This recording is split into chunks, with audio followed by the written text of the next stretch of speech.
நடிகர் ரவிமோகன் மற்றும் அவருடைய மனைவி ஆர்த்தி ரவியுடைய விவாகரத்து செய்தி தான் இப்போ சமூக வலைத்தளங்கள்ல மிக பெரும் பேசும் பொருளா மாறி இருக்கு.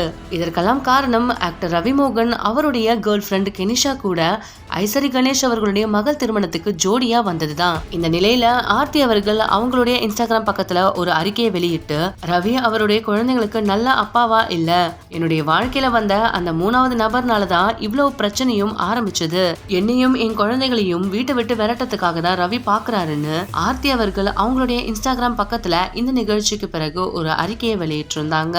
இதை தொடர்ந்து நடிகை குஷ்பு அவர்களும் ராதிகா அவர்களும் அவங்களுக்கு சப்போர்ட் பண்ணி பேசியிருந்தாங்க.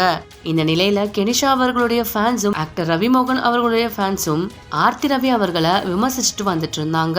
இந்த நிலையில நடிகை குஷ்பு அவர்கள் அவங்களுடைய இன்ஸ்டாகிராம் பக்கத்துல ஆர்த்தியுடைய நம்பிக்கையானவரே அவங்கள ஏமாத்திட்டாரு, அதனாலதான் அவங்க உள்ள இருக்க கஷ்டத்தை அடக்கிக்க முடியாம இப்படி வெளிக்க அமைச்சிட்டு வந்துட்டு இருக்காங்க, ஆர்த்தி நீ இன்னமும் ஸ்ட்ராங்கா இருக்கணும், உண்மை கண்டிப்பா ஜெயிக்கும்னு ஆர்த்திக்கு சப்போர்ட் பண்ணி குஷ்பு அவர்கள் பேசியிருந்தாங்க.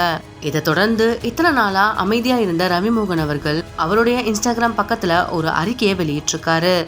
அதுல அவர் என்ன சொல்லியிருக்காருன்னா, என்னுடைய எக்ஸ் மனைவி ஆர்த்தியினால நான் ரொம்பவே பொருளாதார ரீதியாகவும் மன ரீதியாகவும் உடல் ரீதியாகவும் கஷ்டப்பட்டிருக்கேன். நான் குழந்தைங்களுக்கு நல்ல அப்பாவா இல்லைன்னு ஆர்த்தி அவர்கள் சொல்றாங்க.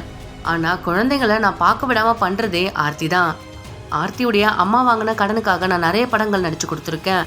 கடந்த 5 வருஷமா ஆர்த்தியுடைய அம்மா வாங்கின கடனுக்காக தான் நான் பல படங்கள் நடிச்சு கொடுத்துருக்கேன். அவங்கள பொறுத்த வரைக்கும் நான் தங்க முட்டையிடுற வாத்து மாதிரி தான். ஆர்த்தியும் அவங்க அம்மாவும் சேர்ந்து என்னை 16 வருஷமா பல கொடுமைகள் பண்ணியிருக்காங்க. நான் கடைசியா வீட்டை விட்டு வரும்பொழுது கூட வெறும் காலோட தான் வெளியில வந்தேன். அப்பவும் என்கிட்ட இருந்த டாக்குமெண்ட்ஸையும் என்கிட்ட இருந்த பணத்தையும் வாங்கிட்டு தான் அவங்க விட்டாங்க. இந்த நிலையில நான் வெளியே வரும்பொழுதுதான் கெனிஷா எனக்கு ரொம்பவே ஆறுதலா இருந்தாங்க. கெனிஷா ஒரு ஈலர் மட்டும் இல்ல, எனக்கு ஒரு நல்ல ஃப்ரெண்டும் கூட. அவங்கள பத்தி யாரும் தப்பா பேசாதீங்க. எனக்கு நடந்த கொடுமைகள் எல்லாமே கெனிஷாவுக்கும் நல்லாவே தெரியும். கடைசியா ஒரு 10 நாளைக்கு முன்னாடி கூட ஆர்த்தியுடைய அம்மா எனக்கு கால் பண்ணி அவங்க வாங்கின கடனுக்காக என்ன ஒரு படம் நடிச்சு கொடுக்க சொல்றாங்க. அவங்க குடும்பமே இப்படிதான். நான் டிவோர்ஸ் அப்ளை பண்றதுக்கு முன்னாடியே என் ஃப்ரெண்ட்ஸ், ஃபேமிலி, அப்புறம் சினிமாவில் இருக்க சில பேருன்னு எல்லாருக்கிட்டையுமே பேசிட்டு தான் இந்த முடிவை எடுத்தேன்.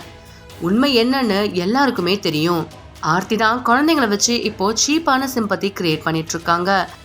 இன்னும் ஆர்த்தி சோஷியல் மீடியாவில் எப்படி அட்டென்ஷன் சீக் பண்றாங்களோ பண்ணிட்டே இருக்கட்டும். இனிமே இந்த விஷயத்தை பத்தி நான் எங்கேயும் பேச விரும்பலன்னு ஆக்டர் ரவிமோகன் சொல்லியிருக்காரு.